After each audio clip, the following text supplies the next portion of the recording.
Faraday presenta Ojos con Alergia y Picazón contra el Jardinero. Y el ganador es Faraday Extra Fuerte. Para aliviar la picazón de los ojos por alergia, actúa más rápido y supera a Claritin y Flonase aún a las 24 horas. Faraday, adelante.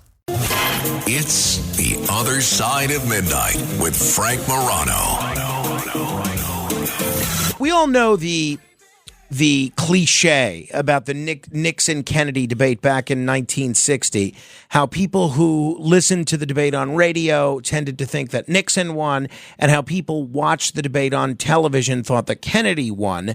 And what that underscores is that there are a lot of visual components to television, and that is very pronounced when it comes to politics. So how does that play out in terms of the body language that the candidates communicate to the viewer, to one another, and what can we learn from that? We have one of the world's foremost body language experts to comment on it, body language expert and author Tonya Reiman. Tonya, it's been way too long. It's great to talk with you. It's lovely to talk to you as well. Thank you. Tonya, one thing that struck me is I've noticed that we haven't seen the candidates shake hands, the two major party candidates shake hands, ever since that Hillary Clinton-Donald Trump debate in 2016. Biden and Trump didn't shake hands. Candidates apparently don't do that anymore. And yet Harris walked over to Trump to start the debate, and she shook his hand. Did you take note of that? And what could you tell us based on the handshake between Harris and Trump? Well, that's pretty much what started the entire debate off in terms of who was going to get under whose skin. So she came out, walking strong and firm, went over, and I think she shocked him because for years I've been talking about the Trump pump, in which, he grabs your hand and he kind of pulls you into him, sometimes like lifting you off your feet. So I don't think he anticipated her walking over and saying, "Hi, Kamala Harris, let's have a great debate." So he was thrown right from the get-go, and I think that set the tone for the entire debate. All right. Now, what were your key takeaways from each of the candidates and the body language they put out there through the entire debate? She seemed to be one of the things that people have mocked her for over the years is her cackle. Okay, so she had to rein that in. Mm-hmm. She did a lot of smiling, and he did a lot of smirking. So she came across as much less anxious and more relaxed, and he came across as angry. And that's one of the biggest problems. Without his ability to kind of interrupt and talk over someone, he has to stand there and be the behaved man and listen and take it in without being able to fight back. So she had the upper hand with that. So she was also, and again, this woman is a prosecutor, so she's used to knowing exactly how to get to somebody and really make them feel that pressure. And that's what we saw tonight. Everything she said to him got under his skin, and you could see it by the head shakes, the smirks. And don't get me wrong, he got a lot of knocks into her as well. As a matter of fact, one of the biggest things I think that you really saw her cover her anger with a smile was when he called her a Marxist and then said her father was a Marxist professor. If you looked at her facial expression at that point, she went from a smile, which, again, we use to cover anger, and then you could see how she took her hand, she put it to her chin, and then the anger with the chin going down and the eyes squinting. That's where you saw the anger for that 1 second. So that's a micro expression. But she did use the hand to the chin a few times, which is more or less what, again, a prosecutor or an attorney would do, to be like, really? It's interesting that you feel that way, almost mocking. One of the things I did notice, unless I missed it, because I did listen to the last 45 minutes to an hour of it on radio, one of the things I noticed while I was watching is that Donald Trump didn't appear to look in her direction. It seemed like almost the whole time he was staring straight at the camera, whereas Harris would look at Trump frequently. When candidates do that, is that strategic, or is that a natural reflection of their feelings and their willingness to engage with the other one? That's a great question. And it's interesting because Trump wasn't actually looking at the camera. He was looking at the moderators, which is a major mistake. So when Kamala did look up, she was looking directly at the camera, speaking to the audience, speaking to all of us in the House. Whereas if you think about when he was up against several different candidates years ago running, he had the ability to not look at them. And they came across as powerful, as if you don't even deserve my eye contact. I'm not even going to look at you. But when you're debating somebody one-on-one and you've agreed to this debate, you need to be able to look that person in the eye. And he didn't do that, which, again, made him come across as angry and less powerful, vulnerable even. Were there any repeated patterns that either or both of the candidates had that you could tell when they were very uncomfortable with something either that the other candidate was saying or that the moderator was saying? Were there any repeated facial expressions or hand gestures that you could say was a dead giveaway of, oh, he or she doesn't like this question or that comment? Well, I couldn't see their hands that much because of the bar going across, but Harris tends to use her hands higher than Trump does. Trump tends to use the accordion kind of hand gesture.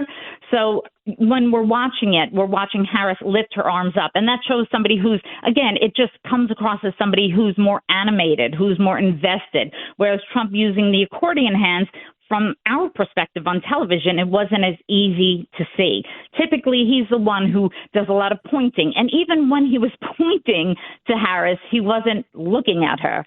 So those were the things that you notice are aggravating points. But ironically, one of the things that I really saw clearly was at one point, you could see sweat on the top of Donald Trump's lip. And that's considered something that happens, the autonomic nervous system kicks in.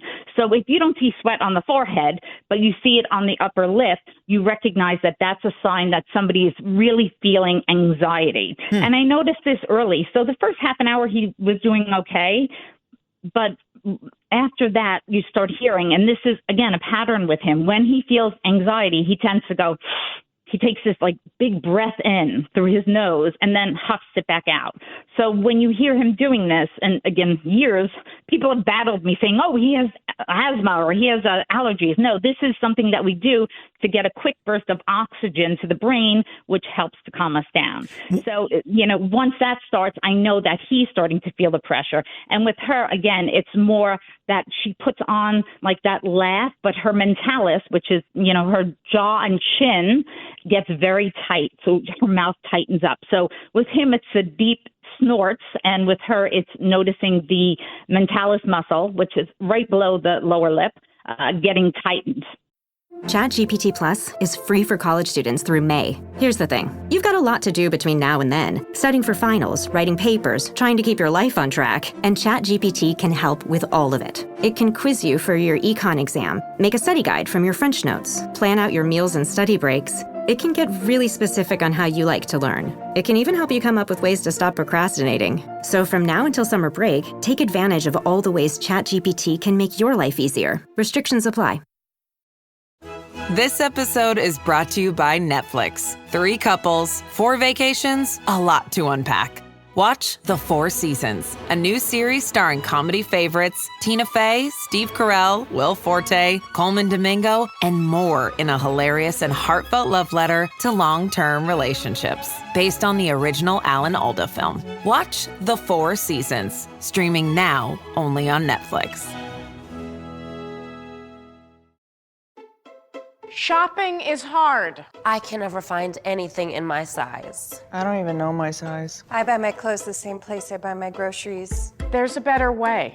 Make it easy with Stitch Fix. Just share your size, style, budget, and done. Your personal stylist sends pieces picked just for you. That was easy. Stitch Fix. Online personal styling for everyone. Free shipping and returns. No subscription required. Get started today at stitchfix.com.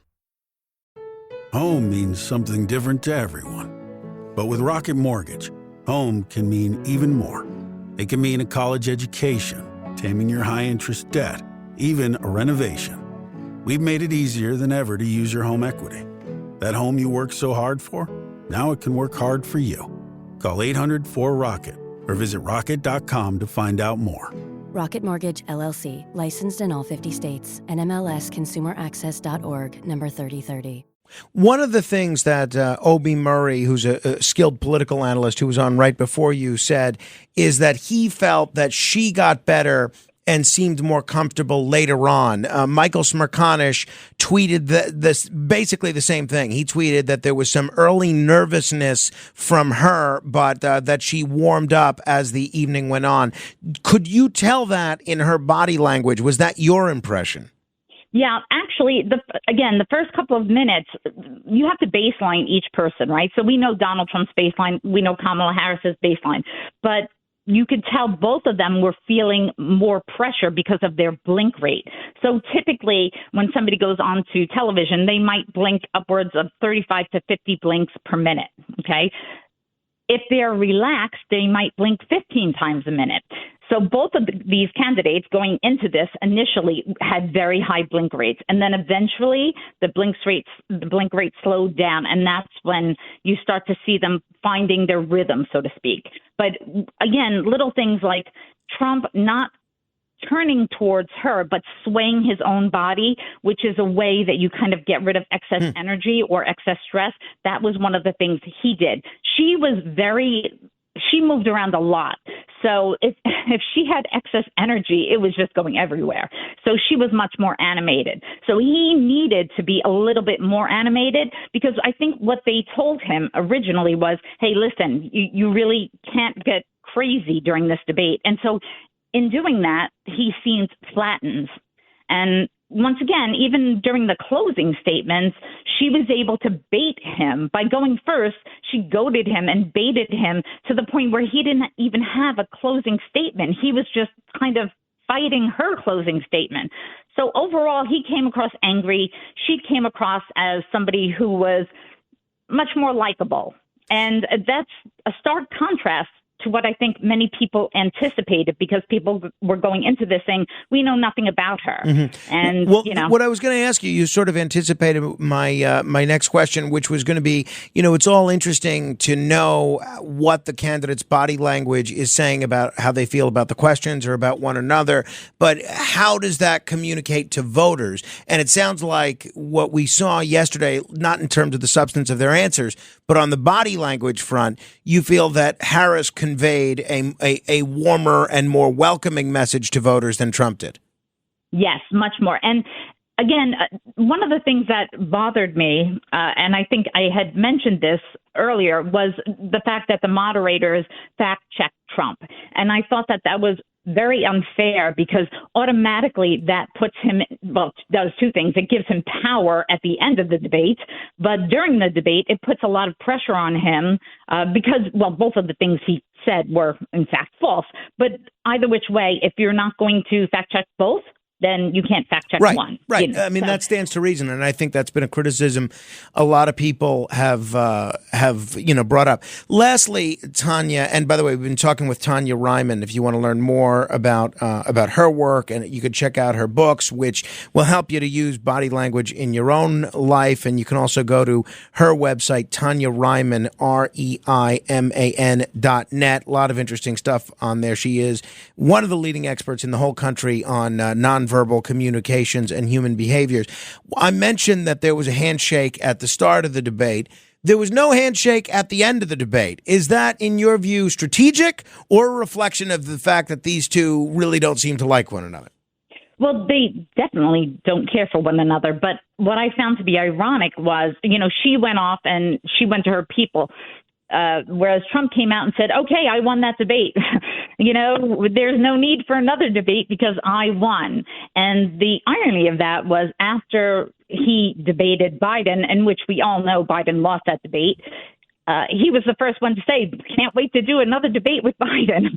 So, yeah, that was a clear signal, the lack of a handshake. And I think even at the end, not even being willing to make eye contact was a big signal that they just wanted to both disperse and go their separate ways. No love lost there. Interesting. Tonya Reiman, I always enjoy chatting with you. Next time you got to join us in studio. I certainly miss seeing you. I would love that. Thank you very much. You have a lovely evening and a wonderful show. Thank you. Thank you, Tonya. Tonya Reiman.